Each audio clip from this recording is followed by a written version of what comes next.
Yang pasti sih sekitar 3 sampai 7 akun ya yang saat ini memang sudah resmi kita laporkan. Dalam hal ini adanya suatu proses yang dilakukan oleh Direktorat Reserse Kriminal Khusus Polda Metro Jaya yang terkait dengan laporannya saudara kita RB ya. Tentu mekanisme ini sudah berproses. Kemarin rekan-rekan sudah melihat bagaimana perkembangannya. Untuk saat ini kita tunggu dari penyidik masih bagaimana proses ini. Yang tadi seperti saya sampaikan bahwa memang ini kan sudah di luar batas yang dapat diterima ya, statement-statement yang disampaikan di dalam sosial media tersebut gitu. Jadi ini yang membuat baik itu Rizky, Lesti dan keluarga besar. Orang selama ini selalu mempersepsikan bahwasanya punya stigma nih bahwasanya wah, lo kan artis, lo harus siap dihujat dong. Yang namanya artis harus siap dengan resiko dihujat. Begini, maksud saya gini, meskipun katakanlah kita artis atau kita dari kalangan siapa, bukan berarti itu menjadikan Anda bisa seenaknya, menjadikan Anda halal nih untuk kami ini dihujat. Dan itu adalah spontanitas ya, yang aku katakan adalah spontanitas berdasarkan kata ta'aruf ya. Dan artinya kalau dilihat dari video statement yang utuh itu mungkin maknanya akan beda ya. Tapi karena ini itu tadi seperti aku bilang, karena videonya dipotong-potong dan disebarkan oleh orang yang tidak bertanggung jawab, mungkin kalau aku di posisi Dede Lesti juga aku sangat bisa mengerti ya betapa sakitnya orang yang kita sayangi terus difitnah seperti itu ya. Tapi intinya aku tidak ada niat sedikit untuk atau menjelek-jelekan Rizky Bilar. Ya, kita tunggu, kita lihat aja nanti ya. Pasti saya Bang, itu yang di tanah udah gimana Bang?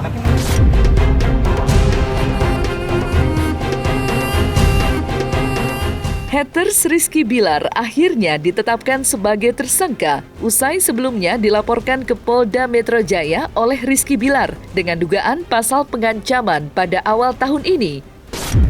Sebelumnya ramai diberitakan Rizky Bilar dan istrinya Lesti Kejora menyambangi Polda Metro Jaya untuk melaporkan sejumlah haters yang diduga melakukan pengancaman melalui media sosial.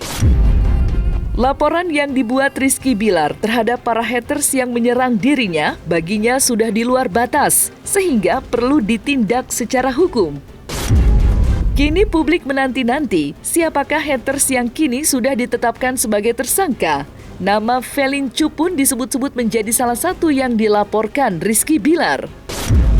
Saksikan selengkapnya hanya di Cumicam In-Depth berikut ini. Hai Cumi Lovers, bersama Cumicam In-Depth, kami sajikan kabar lengkap, mendalam, dan akurat dari narasumber terpercaya. Dan jangan lupa untuk like, subscribe, dan juga share channel YouTube ini.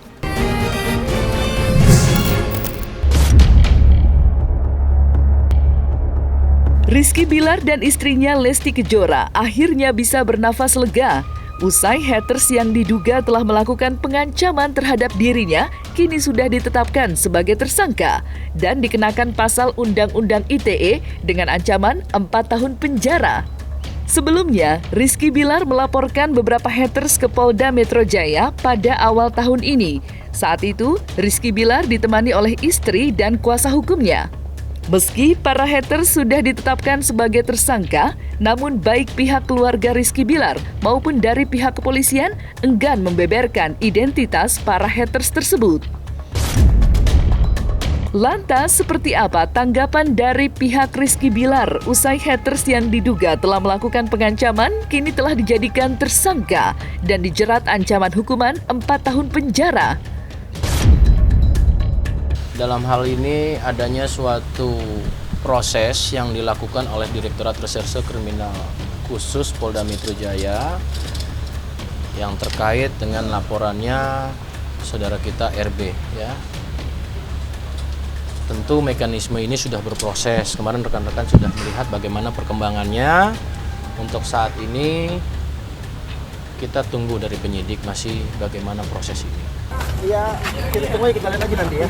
Jadi pasti saya kabarin Bang, itu yang di tanah udah ditanyakan gimana, Bang? Secara resminya apakah tersangka itu perempuan ataupun laki-laki akan segera kita informasikan dalam waktu dekat. Ditunggu 1 kali 24 jam ya. Kita akan segera rilis.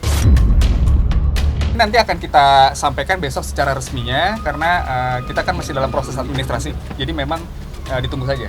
Nanti semuanya itu akan kita sampaikan siapa tersangkanya, kemudian bekerja di mana, sebagai apa, motifnya seperti apa yang cukup kita kaget juga. Nanti kita akan sampaikan dalam waktu dekat. Yang pasti bersyukur ya karena memang laporan ini kan yang memang yang benar-benar yang materi yang utama ya. Jadi mungkin dari klien kami menyampaikan terima kasih kepada pihak penyidik karena sudah melakukan proses ini dengan cepat. Saat ini sih memang klien kami secara psikologis masih bisa ini ya, baik-baik aja sih gitu. Memang terganggu karena memang adanya hal ini cukup mengganggu secara psikologis. Ya, nanti ditunggu aja pasti. Ya,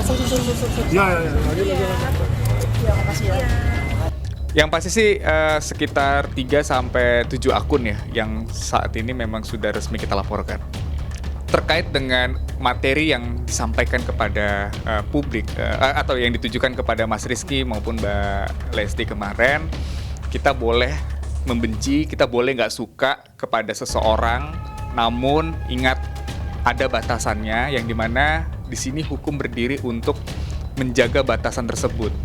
Orang boleh memiliki hak untuk menyampaikan bahwa saya nggak suka dengan Rizky, saya nggak suka dengan Mbak Lesti, tetapi ingat, dan kita perlu ketahui bersama, Mas Rizky dan Mbak Lesti juga memiliki hak juga, apalagi terutama terkait dengan hal-hal yang bersifat ujaran kebencian, yang dimana di sini Mas Rizky dan Mbak Lesti mempergunakan hak hukumnya juga untuk memproses hal yang sudah dirasa melampaui dari batas yang dapat diterima. Saya rasa itu yang cukup saya jelaskan dan itu juga yang disampaikan oleh Mas Rizky dan Mbak Lesti, baik keluarga besar juga menyampaikan hal yang sama terhadap saya, kurang lebih seperti itu. Pasal yang disangkakan pasal 29 Undang-Undang ITE. Ancaman hukumannya? Ancaman hukumannya 4 tahun. Ini kan merupakan lanjutan dari laporan kita, memang laporan tersebut nanti akan dibagi dalam beberapa tahap. Dan ini salah satunya yang sudah kita konfirmasi dan memang telah didapatkan sih. Jadi kita akan sampaikan. Yang tadi seperti saya sampaikan bahwa memang ini kan sudah di luar batas yang dapat diterima ya, statement-statement yang disampaikan di dalam sosial media tersebut gitu. Jadi ini yang membuat baik itu Rizky, Lesti dan keluarga besar. Pesan saya kepada masyarakat, bijaklah dalam menggunakan sosial media dan ingat semua itu ada batasannya. Nama Rizky Bilar sepertinya tidak pernah sepi dari pemberitaan. Pasca kasus KDRT yang berakhir damai, sosok Rizky Bilar kerap menjadi sorotan di media sosial. Berbagai cibiran harus diterimanya, tidak hanya dirinya saja yang menjadi sasaran para hatersnya di media sosial, anak dan keluarga besarnya juga tidak luput menjadi sasaran.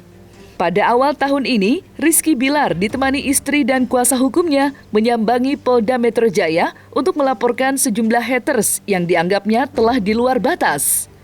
Tidak main-main, Rizky Bilar melaporkan para hatersnya dengan sangkaan pengancaman terkait Undang-Undang ITE dengan ancaman 4 tahun penjara.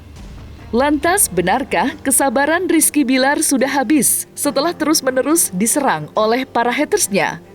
Awal masuk itu kurang lebih tanggal 10 ya, 10 Januari. Yang pasti sih kenapa sampai mengambil langkah ini karena memang klien kami itu sudah merasa ini sudah tidak bisa diterima hal-hal yang disampaikan gitu. Jadi dari klien kami memutuskan didukung oleh seluruh keluarga untuk melakukan proses hukum karena bagaimanapun juga klien kami memiliki hak hukum juga, begitu. Iya, sebenarnya kan kita kan ngomong segelintir orang yang menurut saya ada rasa hasad, menyikat hati dalam dirinya. Jadi memang pertama kali klien kami ini melaporkan kepada pihak kepolisian, diawali dari berupa materi-materi sosial media yang dimana saat itu kan memang kita tahu klien kami ini kan mengalami perkara ya, kurang lebih perkara KDRT. Jadi hal inilah yang dipakai oleh beberapa oknum untuk mencari popularitas, mencari keuntungan dari berita-berita yang terjadi antara hubungan keluarganya Mas Rizky dan Mbak Lesti, seperti itu. Cuma kalau memang udah terjadi, ya mungkin kadang-kadang kan orang tua ini kan punya cara tersendiri untuk membela anaknya gitu. Ketika ngerasa anaknya disakiti, dia juga punya cara untuk melakukan pembelaan gitu. Jadi kalau saya sih ya udahlah gitu. Tapi kalau anak saya mungkin saya akan memberikan sedikit inilah shock terapi lah. Kalau saya kan memang ada lagi yang melakukan hal-hal yang tidak baik lah, seperti hujatan ke anak saya. Oh banyak, itu kalau pertanyaan itu merupakan sudah masuk ke dalam materi penyelidikan, jadi memang nanti kita akan sampaikan secara resmi di press release. Yang pasti sih agenda saya pada hari ini tuh kan memang menyampaikan progres perkembangan dari laporan yang kemarin kan. Kalau untuk apakah akan berdamai atau memang proses hukumnya tetap berjalan, saya rasa akan disampaikan oleh prinsipal kami langsung, dalam hal ini Mas Rizky, pada saat press release nanti. Dari keluarga sendiri memang ini kan sebenarnya atas permintaan dari keluarga juga bahwa ini harus dilaporkan secara resmi sih. Sejauh ini yang disangkakan kepada para pelaku ialah ancaman kekerasan sih. Sejauh itu ancaman kekerasan ini telah dipenuhi unsurnya dari para pelaku.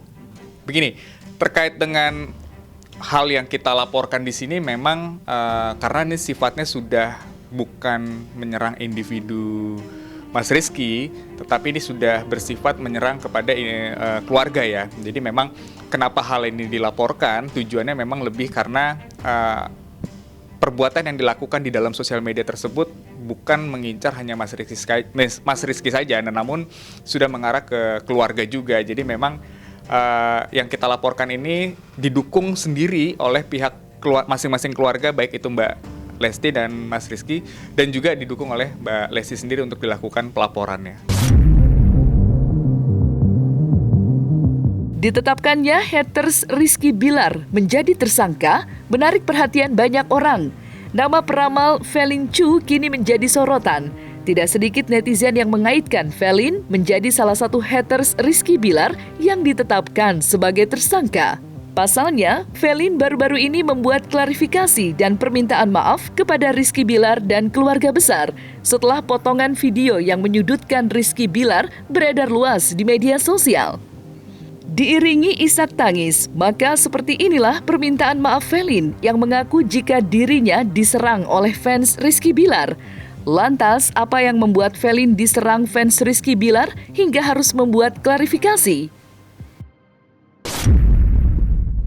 Untuk klarifikasi ya, dan juga permohonan maaf saya yang paling dalam ya kepada Rizky Bilar dan keluarga ya, Rizky Bilar sekeluarga, dan juga kepada fansnya Rizky Bilar mengenai ramalan dari Felin Ayu ya, dimana dalam ramalan tersebut mungkin ada kata-kata yang membuat beliau tersinggung, dan saya mohon maaf yang sebesar-besarnya dari hati saya yang paling dalam ya. Mudah-mudahan kekhilafan saya ini dan juga spontanitas saya ini bisa dimaafkan oleh beliau dan juga keluarga. Artinya aku sekarang belajar ya dari kesalahan aku, membuat masalah, padahal aku niatnya tidak mau bikin masalah gitu. Tapi kadang-kadang pertanyaan itu tuh bikin aku terjebak ya, dan akhirnya ya itu tadi salah satunya aku nggak bisa tidur, nggak bisa makan untuk seminggu ini karena serangan dari fansnya Leslar yang luar biasa ya. Jadi aku minta solusi sama si abang, bang gimana agar masalah ini bisa selesai. Intinya aku juga merasa kalau misalnya aku di posisi beliau dengan statement yang sudah dipotong-potong seperti itu pasti sakit hati ya, terutama ada keluarga besar juga. Dan itu adalah spontanitas ya, yang aku katakan adalah spontanitas berdasarkan kartu tarot ya, dan artinya kalau dilihat dari video statement yang utuh itu mungkin maknanya akan beda ya. Tapi karena ini itu tadi seperti aku bilang, karena videonya dipotong-potong dan disebarkan oleh orang yang tidak bertanggung jawab. Mungkin kalau aku di posisi Dede Lesti juga aku sangat bisa mengerti ya betapa sakitnya orang yang kita sayangi terus difitnah seperti itu ya. Tapi intinya aku tidak ada niat sedikit untuk menfitnah atau menjelek-jelekan Rizky Bilar. Jujur sih ya, artinya tertekan pasti ya, artinya dengan mungkin statement tadi yang aku bilang ada yang terpotong-potong itu tertekan ya, apalagi pas aku lihat videonya dan nggak sengaja aku loh kok seperti ini, padahal aslinya kalau misalnya di full videonya itu statement aku tidak seperti itu sebenarnya ya, maksudnya karena itu tadi, karena terpotong-potong dan disebarkan oleh orang yang tidak bertanggung jawab ini sehingga melebar, akhirnya yang tadinya harusnya tidak seperti itu menjadi negatif ya maknanya. Jadi itu yang membuat aku tertekan dan di situ artinya apa ya, kalau dari bahasa konteksnya itu seperti memfitnah ya, padahal aku tidak. Artinya di situ juga ada media tarot dan berdasarkan dari teman media ya, pertanyaan gitu, dan aku juga artinya ya mungkin kita akan tindak lanjutin ya Bang ya untuk siapa yang menyebarkan ataupun yang membuat video potongan-potongan tersebut, karena itu juga membuat saya tidak nyaman gitu. Artinya tidak seperti itu sebenarnya yang terjadi gitu, dan untuk dari ini kan ya supaya ada kejelasan, jadi siapa yang memfitnah, siapa yang apa ya, artinya itu tadi ya Bang ya. Ya, dan pada intinya sebenarnya Mbak Velen nggak punya niat sama sekali. Sama fansnya Rizky Bilar ya, dan itu di inbox ya, jadi aku agak terganggu ya. Dan aku pikir ya udahlah, kenapa nggak bikin klarifikasi aja gitu, toh untuk mendamaikan. Dan artinya kalau sudah klarifikasi kan di sini ada kejelasan bahwa emang maksud dan tujuan aku tidak membuat fitnah ya, artinya itu karena oknum ya yang mempotong-potong sehingga jadinya fitnah. Jadi aku cuma mau memberi klarifikasi bahwasanya kalau ramalan tarot itu kan bisa benar bisa tidak gitu kan, artinya itu tidak semuanya, kadang juga tidak semuanya benar ya, artinya cuma prediksi. Dan itu kan menurut aku apa ya, kalau dalam ramalan ya gimana ya, bisa benar bisa tidak lah intinya gitu. Jadi apa yang aku ucapkan adalah ya berdasarkan tadi ya dari pertanyaan media, dan aku buka dari kartu tarot, dan ya aku ucap ya, spontanitas aja aku ucap. Dan media ramalan ini adalah bisa benar bisa tidak gitu. Tapi ketika ramalan itu setelah dikeluarkan sama Mbak Velen ternyata menyinggung hati Rizky Bilar, disinilah kebesaran hati klien saya untuk meminta maaf gitu kepada Rizky Bilar dan keluarganya serta para fansnya agar kejadian ini tidak sampai panjang gitu. Kami berharap bahwa dengan permintaan maaf ini permasalahan ini bisa selesai secara kekeluargaan. Ya, next nanti kami akan coba menghubungi keluarga Rizky Bilar, apa manajernya atau saudaranya atau keluarga besarnya. Kami akan mencoba selanjutnya dalam mediasi gitu supaya permasalahan ini bisa cepat selesai gitu. Nah, selesai sudah Cumi Lovers bersama Cumi Camp In-Depth. Kabar lengkap, mendalam, dan akurat dari narasumber terpercaya. Dan jangan lupa untuk like, subscribe, dan juga share channel YouTube Cumi Cumi.